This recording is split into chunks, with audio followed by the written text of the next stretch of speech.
Graça e a paz do nosso Senhor a todos aqueles que confessaram seu bendito nome, estão aqui com o espírito manso para ouvir do nosso Pai. Já adoramos, confessamos pecados, louvamos a Deus com cânticos, com hinos, e agora é hora de Deus falar ao povo, falar a mim, falar aos queridos pela palavra pregada.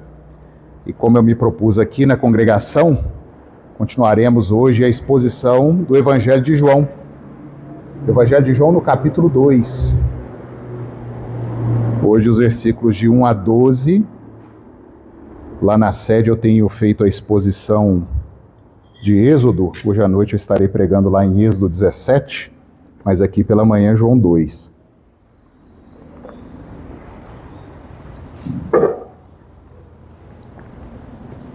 Eu peço que a igreja, a uma voz, possa então conduzir essa leitura com toda calma, toda atenção. João capítulo 2, de 1 a 12. Vamos a uma voz?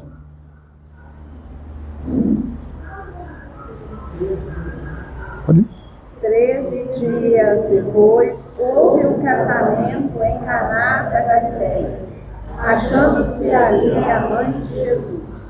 Jesus também foi convidado com os seus discípulos para o casamento. Tendo acabado o vinho, a mãe de Jesus disse: eles não têm mais vinho. Mas Jesus lhes disse: mulher, o que eu tenho contigo? Ainda não é chegada a minha hora. Então falou aos discípulos: fazei tudo o que ele vos disser. Estavam ali 6 saias de pedra que os judeus usavam para as purificações. Cada um levava 2 ou 3 pedreiras. Jesus lhes disse: enchei de água as talhas, e eles encheram totalmente. Então ele disse: tirai agora e levai ao mestre-sala. Eles o fizeram.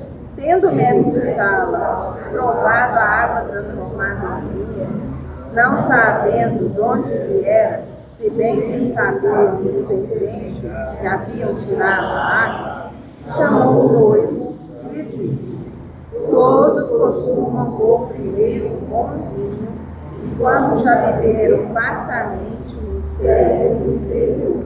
Tu, porém, guardaste o bom vinho até agora. Com este bebeu Jesus seus sinais na Galileia, manifestou a sua glória, e os seus discípulos creram nele. Depois disso, desceu para Cafarnaum com sua mãe, seus irmãos e seus discípulos ficaram ali não muitos dias. Deus bendito, nós rendemos graças a Ti, Pai, nesta manhã do dia que o Senhor fez, para lembrarmos, Deus, que ainda resta um repouso para o Teu povo e a Tua palavra está aberta, Deus. Tem misericórdia, Pai, de nós, começando pelo pregador, indo a cada irmão e ao encontro do coração, Pai. Corações muitas vezes machucados, aflitos, temerosos, mas corações de servos do Senhor que querem ser alimentados, restaurados, curados. Fala-nos, Senhor, porque é no nome desse Cristo aqui, o noivo que estava no casamento, é que nós oramos com perdão de pecados. Amém. Queridos, que prédica, que sermão terrível de ser escrito isso aqui, viu? É um grande medo que um pregador reformado tem é cair nas pregações moralistas. Faça isso, não faça aquilo, siga o exemplo de Beltrano, Cicrano, Fulano. Porque a Escritura, em primeiro lugar, ela relata que houve o sacrifício de um cordeiro inocente. E a partir daí,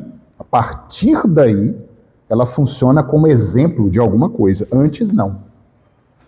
Antes, ela serve de condenação. Os melhores esforços a seguirem os exemplos dos personagens bíblicos são trapo de imundícia, como o profeta Isaías diz.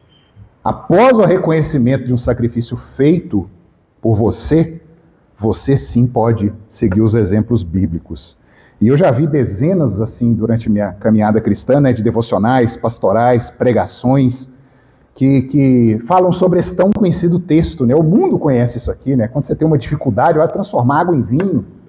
É aquela coisa difícil de se fazer, né? Até o ímpio usa esses ditados. Mas chegou o dia de eu pregar nesse texto aqui. E já tem bem aí umas 2 semanas que eu estou ruminando e vendo e correndo atrás para ser o mais fiel e simples possível ao que está acontecendo aqui, irmãos. Porque esse é o propósito de uma pregação expositiva. É expor o texto, sem trazer nada de fora para contaminar isso aqui. Até aqui, recapitulando aí o capítulo 1, né, que nós vimos, Jesus é Deus de eternidade a eternidade e se fez carne e habitou entre nós cheio de graça e de verdade. E esse Deus homem seria sacrificado para pagar os pecados daqueles que ele mesmo escolheu antes da fundação do mundo. Isso soa estranho aos ouvidos da modernidade, que exaltam o ser humano, exaltam, né, o ego. Como assim um Deus que morreu por aqueles que ele escolheu? Mas é o que o próprio Jesus diz, por exemplo, em João 17, dentre as centenas de textos que a gente encontra. Ele afirma, orando ao Pai, Pai, eu não vim pelo mundo, eu vim por aqueles que o Senhor me deu. Jesus rejeita esse mundo, um mundo que está embriagado, entorpecido, achando que está tudo bem. E o próprio Cristo diz, eu não vim pelo mundo, mas por aqueles que o Senhor me deu, aqueles que o Senhor amou. E neste capítulo 2, depois de ter estabelecido ali os seus discípulos, né, o chamado, e na última pregação ficou aquela pergunta, né?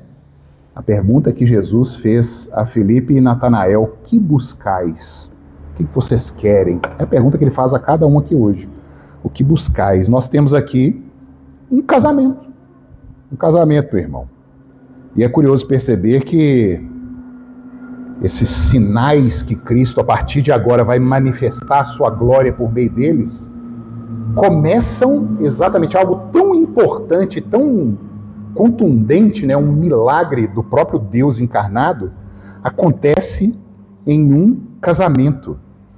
O casamento que é uma instituição que o próprio Cristo criou ali no Éden, ordenando ali que o homem deixasse seu pai e sua mãe e com a sua mulher se tornassem uma carne só.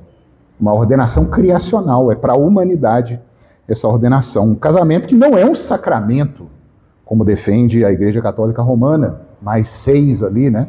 Nós temos explicitamente ordenado no Novo Testamento batismo e ceia. Inclusive o próprio Cristo defendeu que alguns receberam um dom, o dom do celibato, está lá em Mateus 19, 10 e 12. Existem pessoas que conseguem sim caminhar nessa vida sozinhas, sem pecar, sem se inflamar, mas o ordinário não. O ordinário é um homem e uma mulher se juntarem e constituírem família. E o reflexo daquela ordenança de Gênesis, né, tornar uma carne só, eu vejo, por exemplo, a Larissa com o Oliver no ventre, né, uma carne ali do Paulinho dela. É a expressão materializada daquilo que foi dito. Uma carne, Marina ali, as crianças todas ali. Mariem também está ali, com mais um no ventre. É a manifestação dessa provisão de Deus no nosso meio. E logo no início, queridos, desse capítulo, a gente vê que está presente ali a mãe de Jesus. João só vai trazendo coisas contundentes. Primeiro, o casamento. Essa instituição aí que o mundo tenta a todo custo destruir, tenta aniquilar família, casamento, a não ser que seja pessoas do mesmo sexo, né? Aí é lindo, né? 2 homens casando, 2 mulheres casando, aí não mexe não, que é bonito. Mas se for um homem ou uma mulher, não. A mulher é escrava do marido, e o marido é o patriarcado, e etc e tal, e aí vai. Nós temos aqui agora Maria, a mãe de Jesus, mais um espinheiro que João traz para nós aqui. E nós devemos atentar ali no verso 1, quando ele inicia esse texto, que é informado que Maria, ela deveria, diversos comentaristas, eu vi defendendo que ela deveria ser do círculo mais íntimo daqueles noivos que estavam casando ali, pois ela não é citada como uma convidada. O versículo 1 diz que ela estava ali. Vamos ler, queridos, o versículo 1 de novo, olha que interessante. 3 dias depois, houve um casamento em Caná da Galileia, achando-se ali a mãe de Jesus. Então ela devia, com certeza, estar ali ajudando na organização daquela festa. O casamento, para o povo judeu, é algo muito simbólico. Eles conhecem esse valor, aquilo que Deus colocou para a humanidade, para a perpetuação da espécie, para o prazer entre homem e mulher. Eles têm um valor aqui. Tem casamento que dura uma semana no meio daquela cultura ali. E Maria está ali para ajudar. Convidados, sim, foram Jesus e os seus discípulos, que no capítulo anterior, como eu disse aqui, o capítulo 1, foram ali escolhidos, chamados, né, André, Pedro, João, Filipe e Natanael. Está no versículo 2. E Maria, sim, sendo então alguém que está ali para auxiliar na festa, ela detecta um problema. O texto ele é muito tranquilo. Ela detecta um problema ali e vê que o vinho tinha acabado. A gente vê no versículo 3, ela fala com Jesus. E também na cultura judaica, que valoriza demais esse instituto do casamento, acabar no meio de uma celebração tão alongada, né? 7 dias de festa, algum suprimento era vergonhoso. A gente, os mais novos, não tem muita noção disso, né? Mas ontem mesmo, Terezinha, lá em casa, eu falei, eu vou pregar isso amanhã. A senhora falou comigo do abacaxi. Nossa, que tanto de abacaxi que sobrou. Ela fez um abacaxi na manteiga, né? Aí ela falou, mas antes sobrar do que faltar, né? Senão a gente passa vergonha. Você vê a cultura nossa, né? E aqui no judeu é muito mais severo isso. E Maria vê aquilo e comunica, olha, acabou o vinho. Vai ser vergonhoso para esse casamento aqui. No versículo 4, e não há unanimidade entre os linguistas, né, entre os teólogos ali, se há ou não uma repreensão de Jesus Cristo para com a sua mãe. A gente vê aqui no versículo 4, Jesus virando e falando assim, mulher, que tenho eu contigo? Ainda não é chegada a minha hora. Há algo aqui que uns dizem que Jesus repreendeu Maria, outros dizem que não. Então não dá para a gente saber verdadeiramente naquele contexto ali, né, familiar, de festa, o que significa essa abordagem de Jesus Cristo em relação à sua mãe. Mas há uma unanimidade que a partir daquele momento ali, Jesus manifestando a sua glória, né, ao mundo ali de uma forma mais reservada, os convidados em volta, não seria Maria que ditaria o como, o quando, o porquê Jesus manifestaria essa glória ao mundo. Era um processo que nunca antes tinha sido manifestado aos mortais. Deus pisou nessa terra aqui. Deus está no nosso meio. Irmãos, vocês imaginem-se naquela festa e Deus caminhando no povo, conversando, interagindo com seus discípulos. E ali é estabelecido um limite. Jesus impõe um limite ali. E Maria sabia, irmãos. Maria sabia no coração dela, é narrado isso aqui, nós vamos ler alguns textos, que aquele homem que era da carne dela, um filho amado, que ela criou, que ela instruiu, mas ele tinha uma missão muito maior do que aquele laço materno ali com Maria. Vamos ao Evangelho de Lucas. Abra o Evangelho de Lucas aí no capítulo 2. Eu vou pedir o diácono Marco que leia para nós o versículo 11. Lucas 2, versículo 11.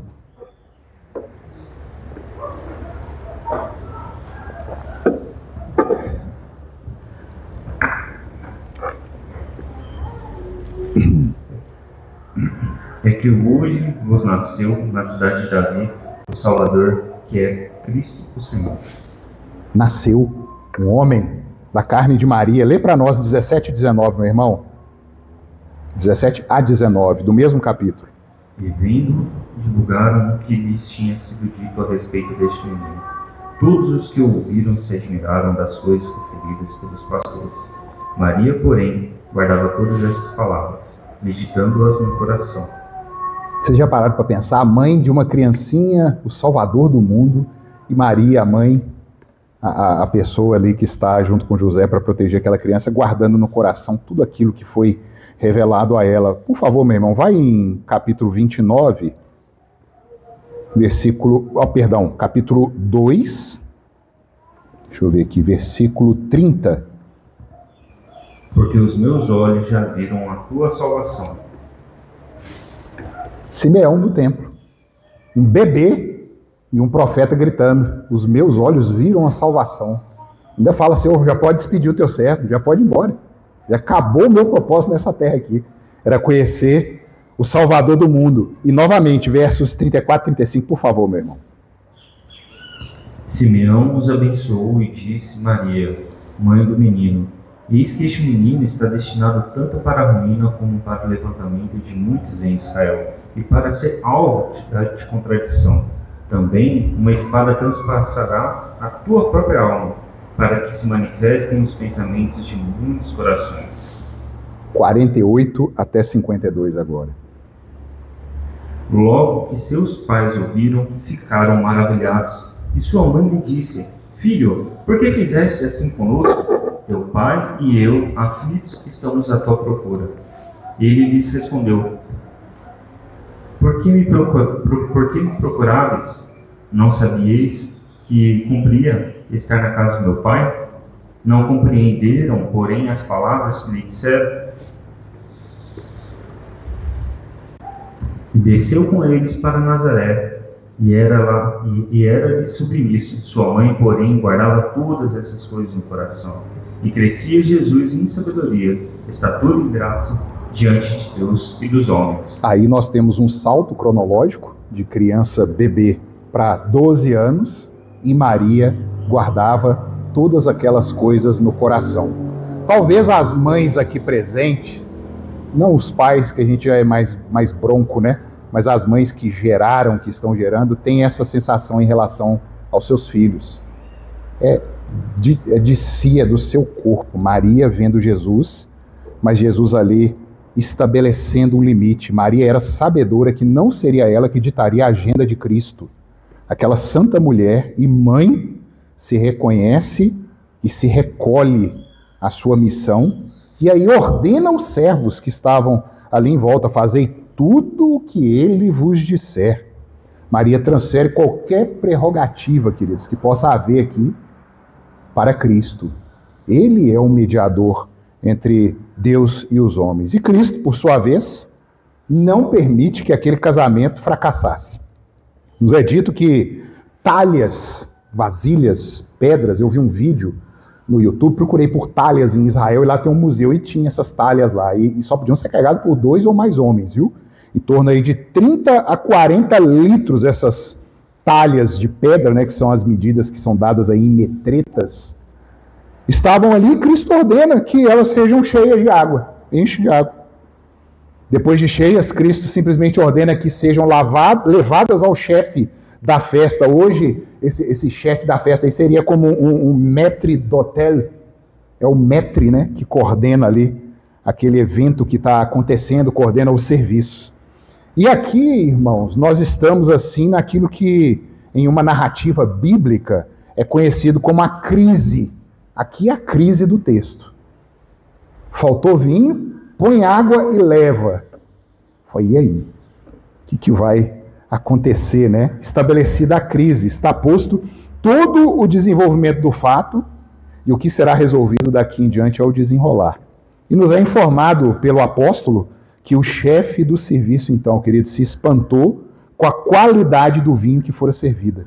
Inclusive citando um costume, né? Um costume, vamos dizer assim, malandro da época, e que deve acontecer ainda hoje, né? Que o preparador da festa ali, o noivo, sempre serve primeiro o bom vinho. Aí quando a língua já está meio entorpecida, a coisa já está quente, né? Bota um vinho ali de qualidade inferior, porque não vai dar fé de nada mesmo, o povo já está meio alterado, o vinho vai ser tomado ali e sem perceber que é de pior qualidade. E assim, irmãos, Cristo deu início aos seus sinais. Guardem essa palavra, sinal.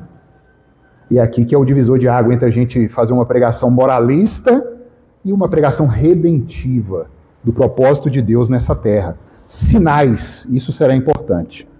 Então, amados, sendo assim, eu queria argumentar alguns pontos com vocês esta manhã. O primeiro ponto vai ser a honra e a beleza do casamento. Isso é notório aqui.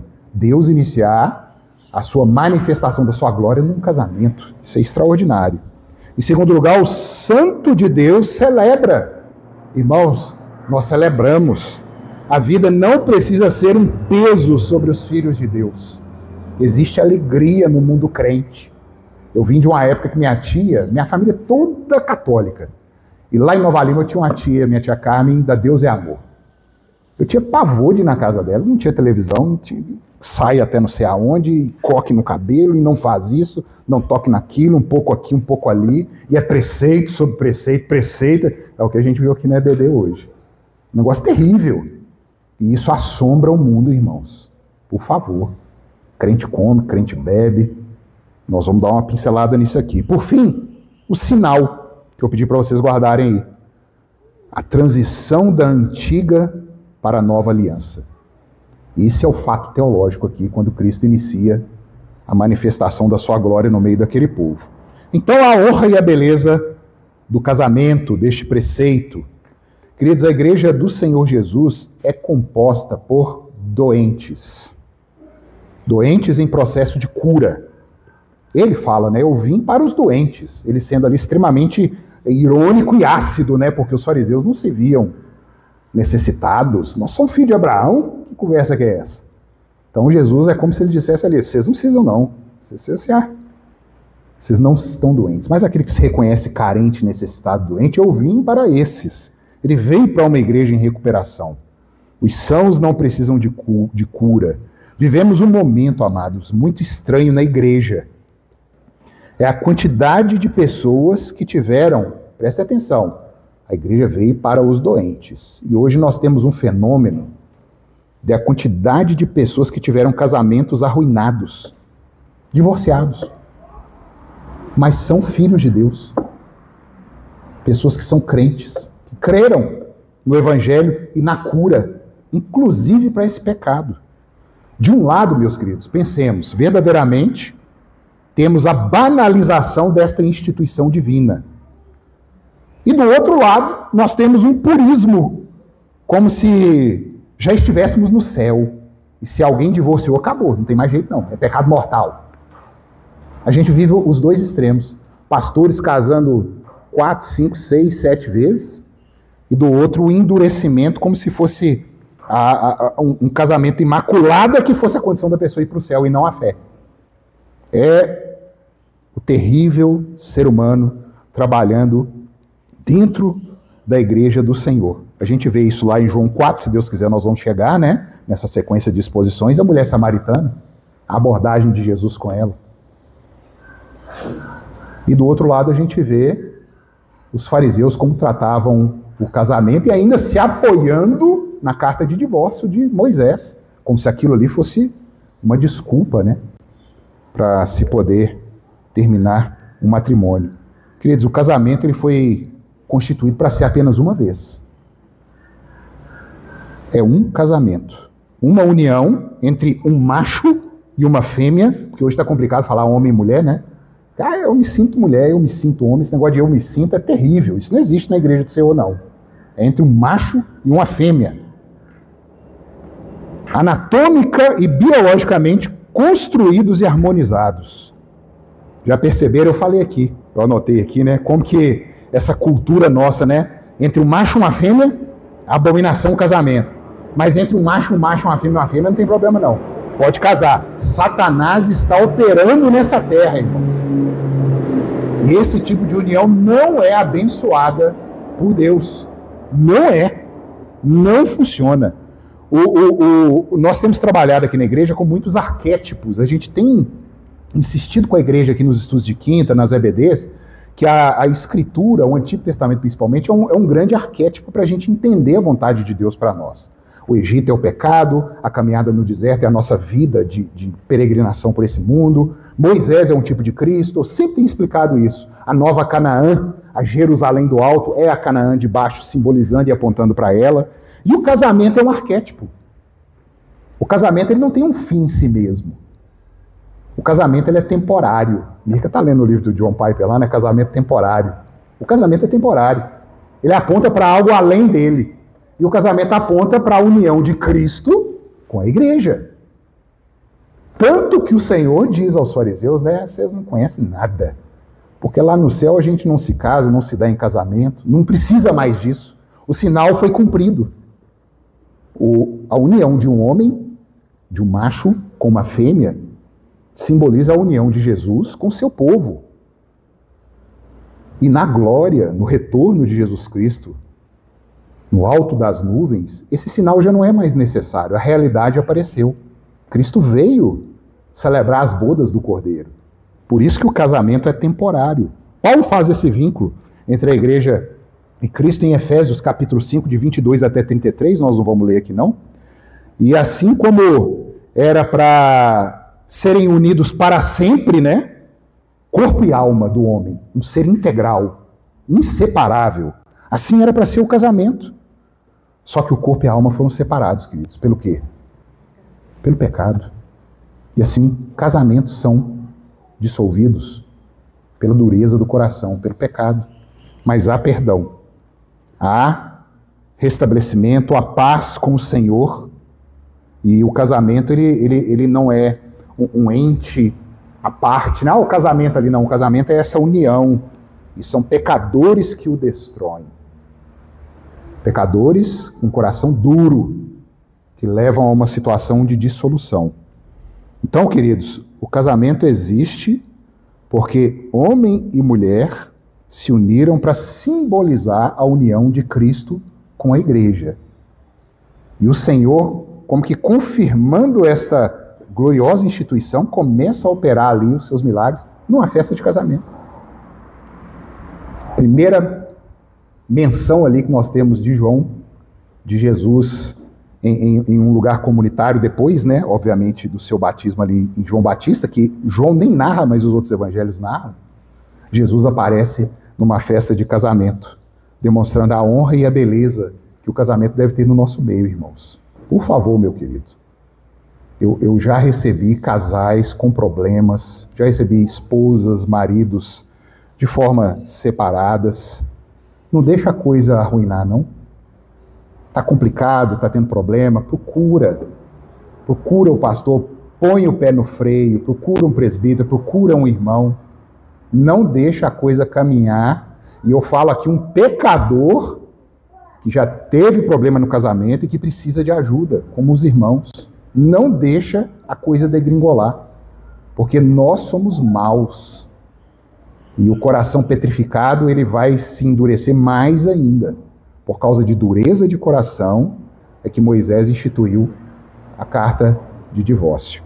Em segundo lugar, queridos, depois dessa gloriosa instituição do casamento, a gente vê um outro ponto aqui interessante nessa perícope.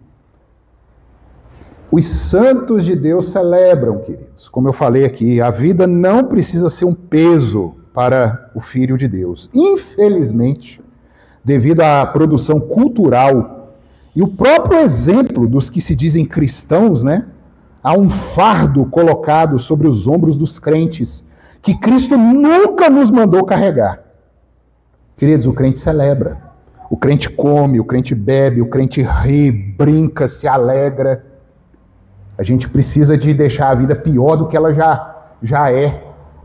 Viver dói, viver é complicado, irmão. Nós estamos debaixo do sol em pecado. Mas na medida que você foi iluminado pelo Espírito Santo e enxergou a Nova Jerusalém e o propósito dessa caminhada aqui, acabou.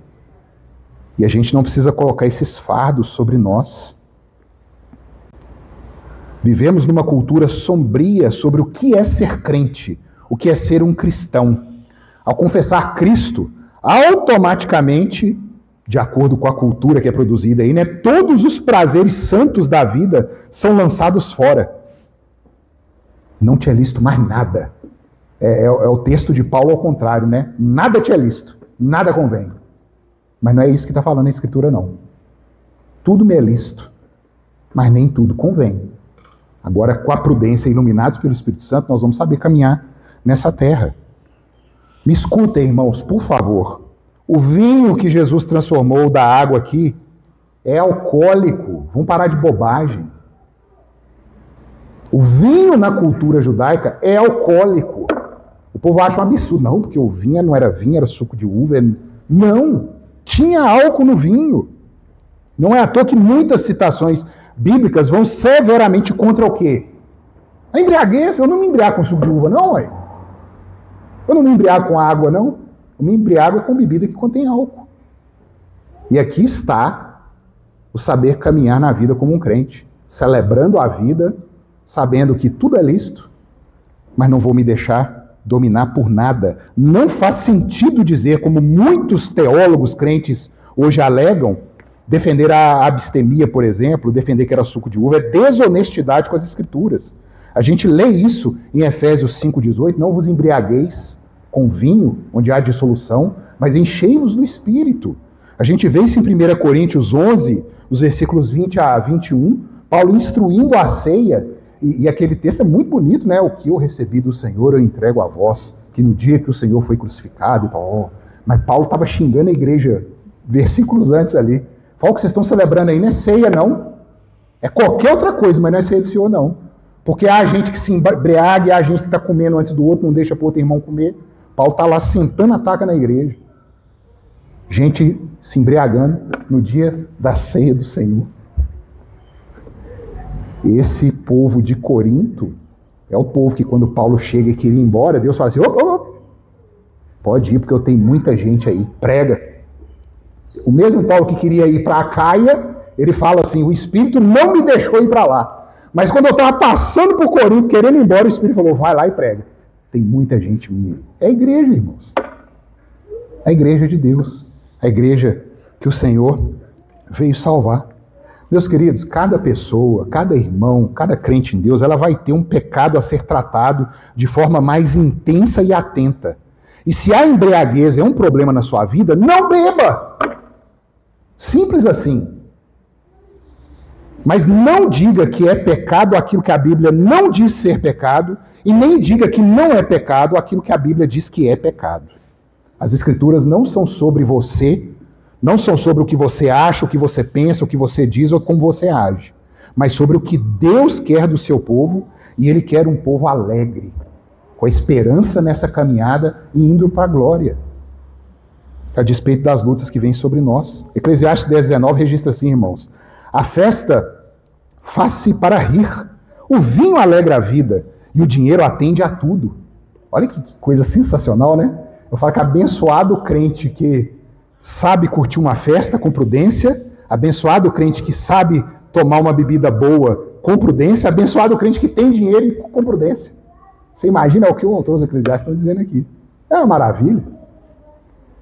Mateus 11, 18 e 19 diz assim, pois veio João, Jesus, né, criticando os fariseus, pois veio João Batista, que não comia nem bebia, e dizem, tem demônio.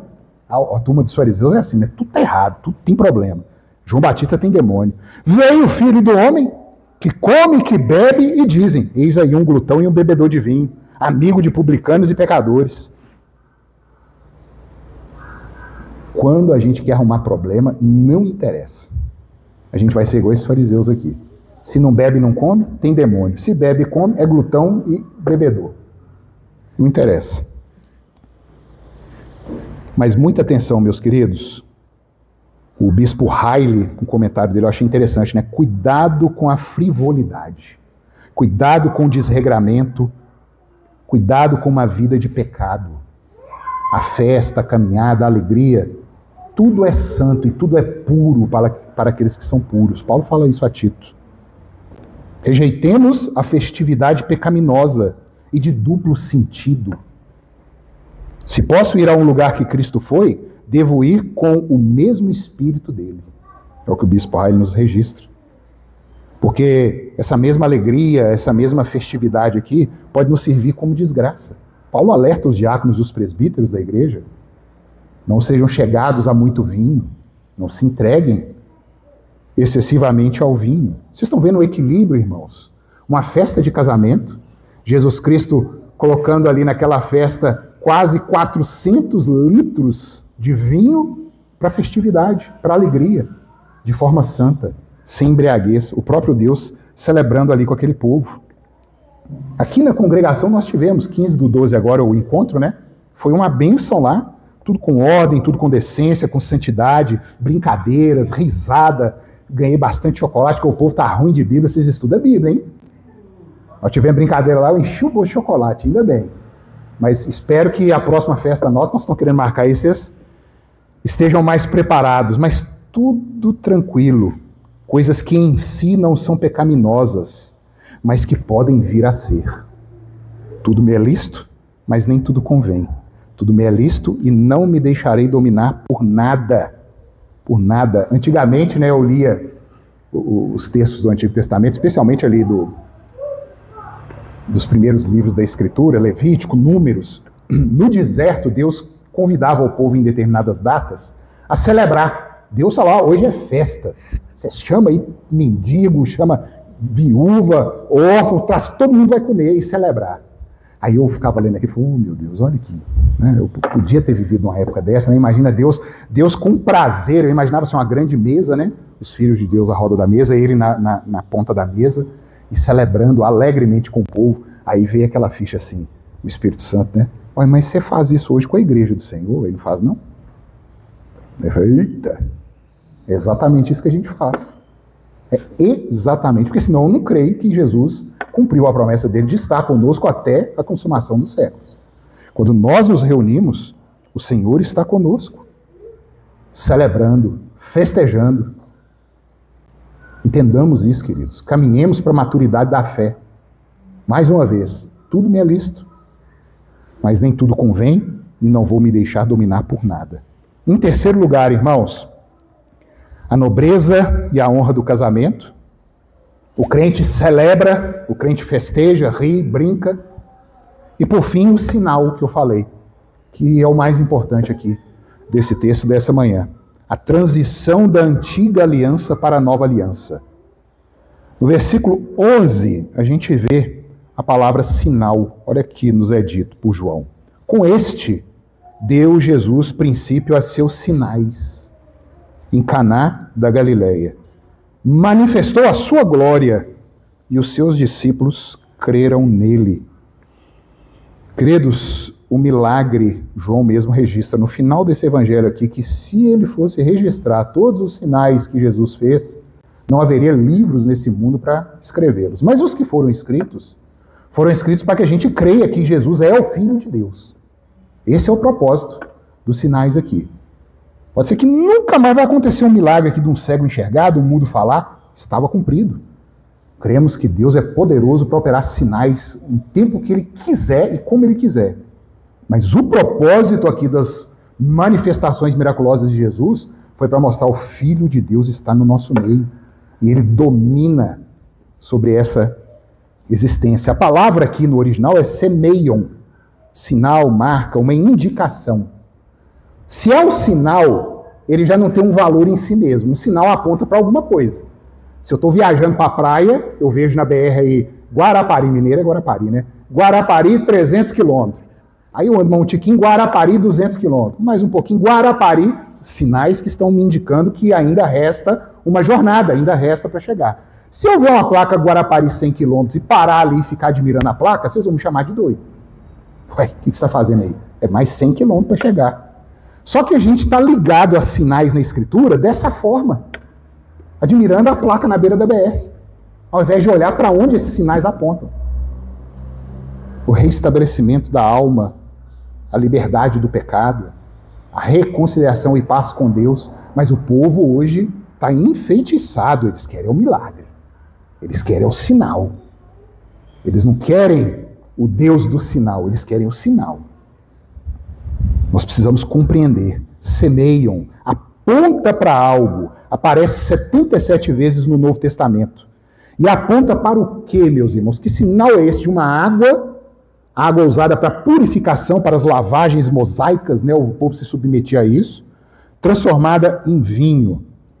Nós vemos esses rituais de purificação muito fortemente espalhados, né? Pelo Pentateuco, especialmente em Levítico 11 até 15, os capítulos.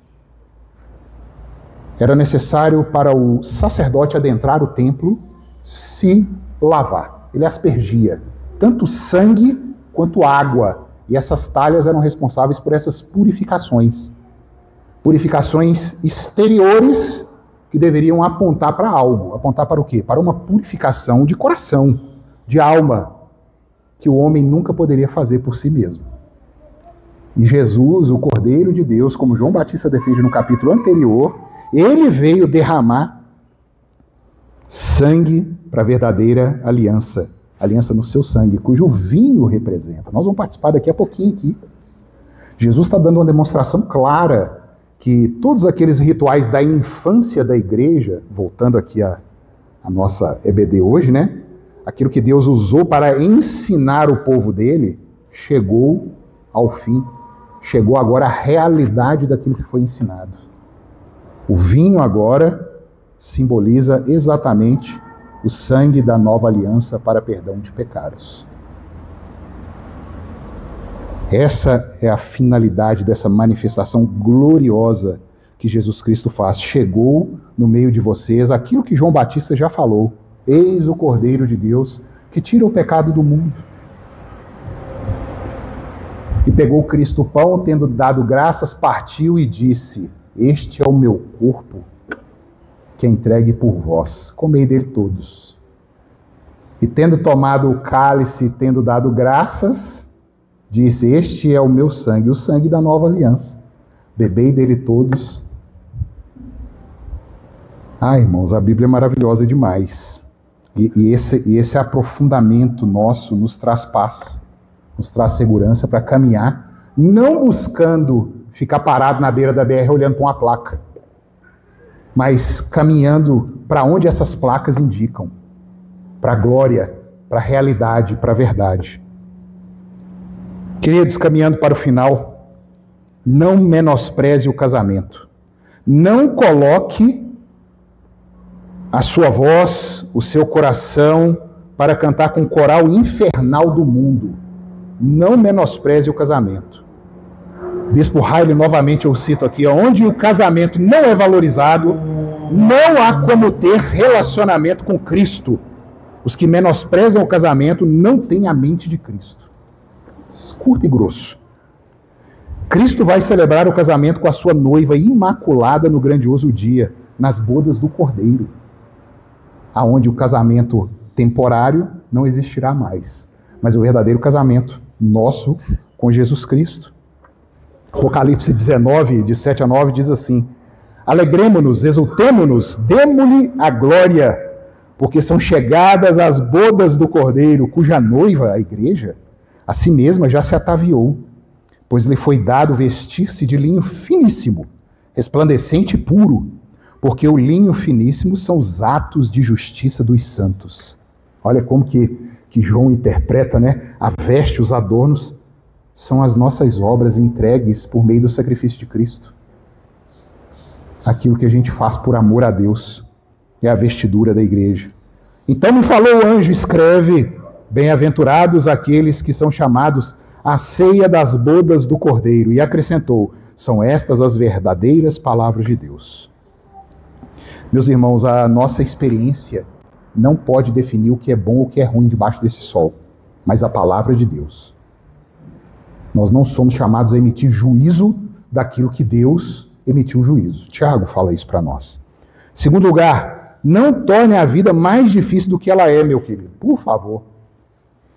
Não trate o festejo, a alegria de forma leviana e pecaminosa e nem deixe de usufruir daquilo que Deus deu debaixo do sol para a gente aproveitar. Alivia a alma. Seja alegre, meu irmão. Crente alegre, porque a gente tem esperança. Não seja como a minha tia, infelizmente, né? Que se submeteu a julgos, a fardos. Mas celebremos a liberdade em Cristo que nós temos. Liberdade mediante instrução da palavra e iluminação do Espírito Santo. Mais uma vez, recorro aqui ao Eclesiastes. Vai, pois, bebe e come com alegria o teu pão, bebe gostosamente o teu vinho, pois Deus já de antemão se agrada das tuas obras. Em todo tempo sejam alvas as tuas vestes, alvo mais que a neve, sem maldade, sem dolo, sem pecado, sejam alvas as suas vestes. E jamais falte o óleo sobre a tua cabeça, a unção do Espírito Santo. Goza a vida com a mulher que amas, todos os dias de tua vida fugaz, as quais Deus te deu debaixo do sol, porque esta é a tua porção, nesta vida pelo trabalho com que te afadigaste debaixo do sol. Eclesiastes 9, 7-9. Celebre, irmãos, com a esposa, com o marido, com os filhos, curta a vida. E por fim, amados, o mais importante que ocorreu nesse casamento aqui não foi o noivo, a noiva, Maria, nada, os discípulos, mas aquilo que Cristo nos mostra, a inauguração com o primeiro sinal que algo estava chegando. Algo estava sendo transformado. A antiga aliança estava passando, a maturidade da igreja chegou.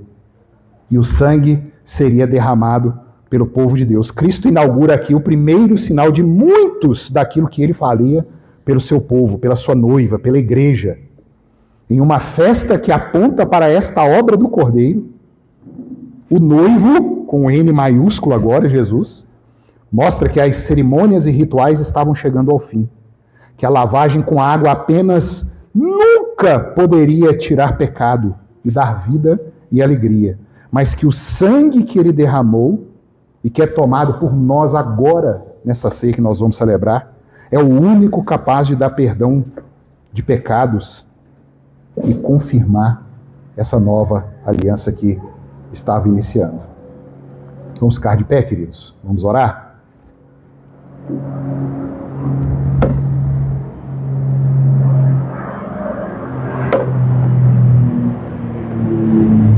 Pai bendito, nós rendemos graças como povo da aliança, o povo por qual o teu Cristo derramou sangue, Deus. Tem misericórdia, Pai, de cada um que adentrou aqui. Ilumina os olhos, Deus, dos que estão em dúvida, fortalece os que estão fracos, tranquiliza os aflitos e renova, Pai, agora na ceia que iremos celebrar aqui, a esperança do porvir, porque esse mesmo Cordeiro disse para celebrarmos até que ele venha.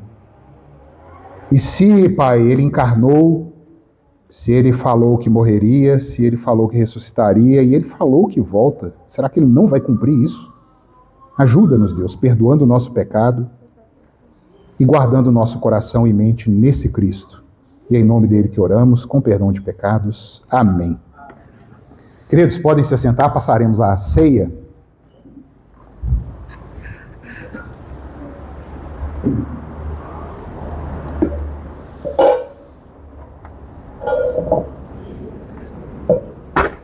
Convido à frente o presbítero Paulo. Creio que não há presbíteros conosco aqui.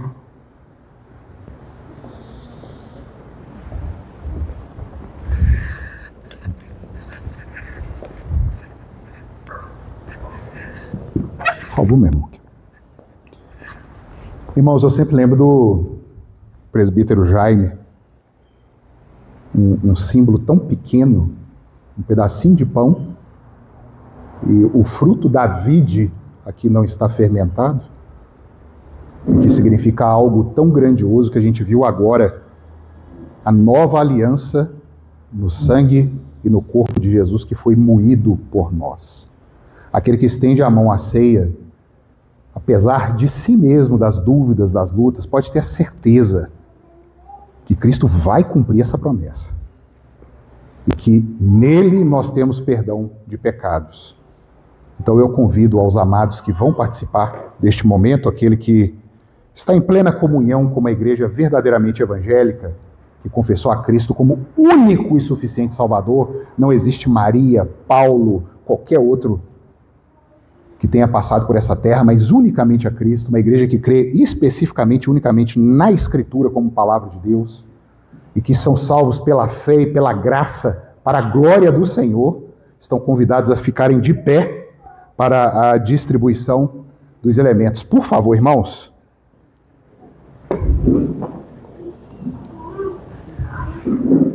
Você consagra para nós? Claro.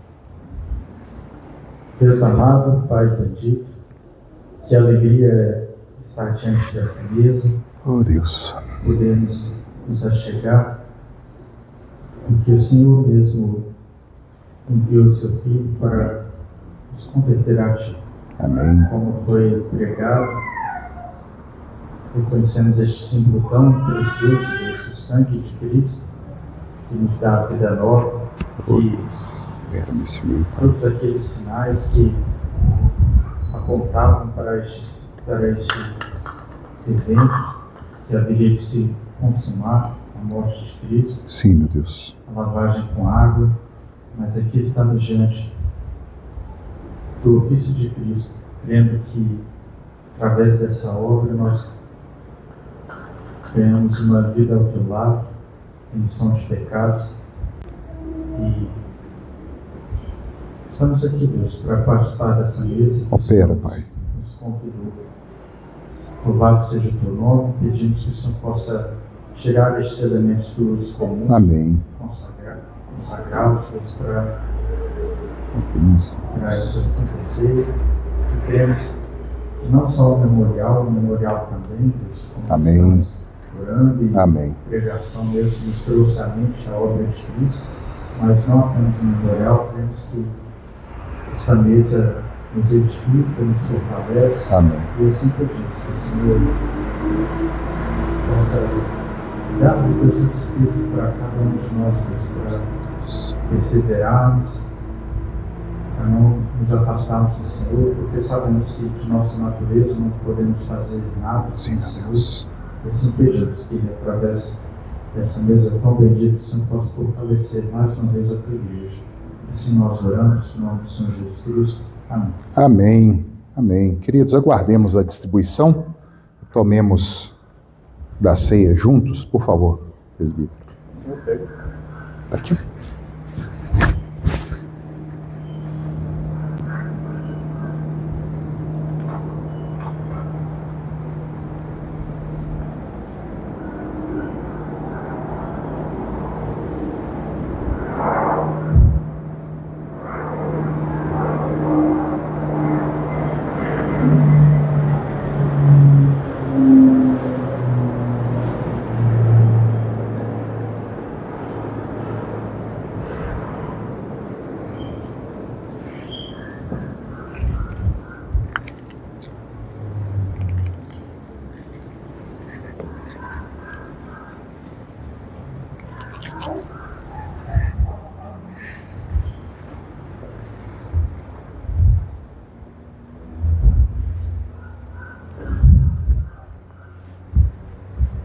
Deixa eu trocar para cima.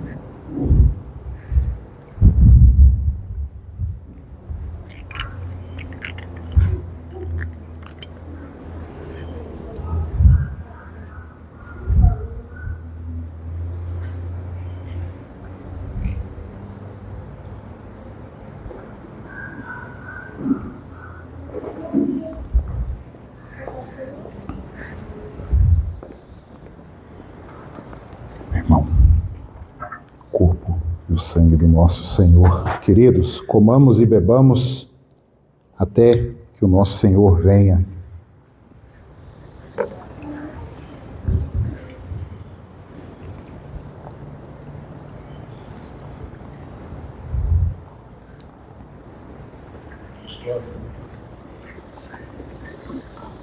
Santo Deus, nós rendemos graças a Ti, Pai. É somente pela fé. Não há o que ser alcançado aqui pela razão, pelo experimento. Há uma promessa.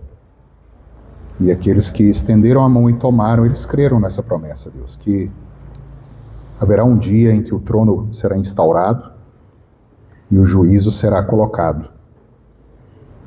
E não é por mérito, Senhor, muito pelo contrário, reconhecemos a nossa incapacidade, a nossa inabilidade, reconhecemos que é impossível, Deus, atender os preceitos que o Senhor ordenou nessa terra, e clamamos na pessoa do Teu Cristo, que deu de graça a nós aquilo que Ele cumpriu, a obediência.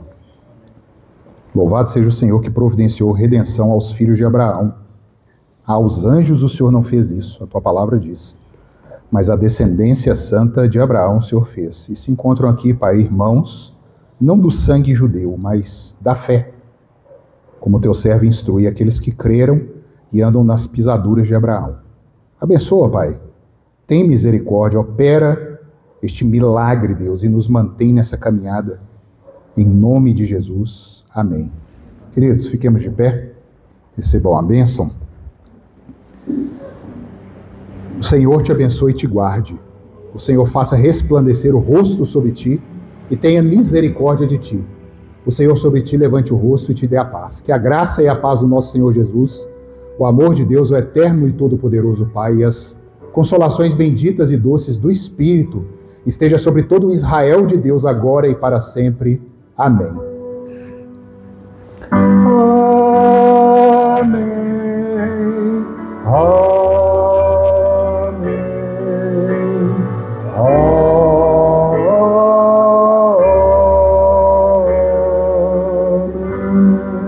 Os queridos podem se assentar em atitude de oração silenciosa e, finalizando, ouçamos o pós-lúdio. Estaremos passando aos recados.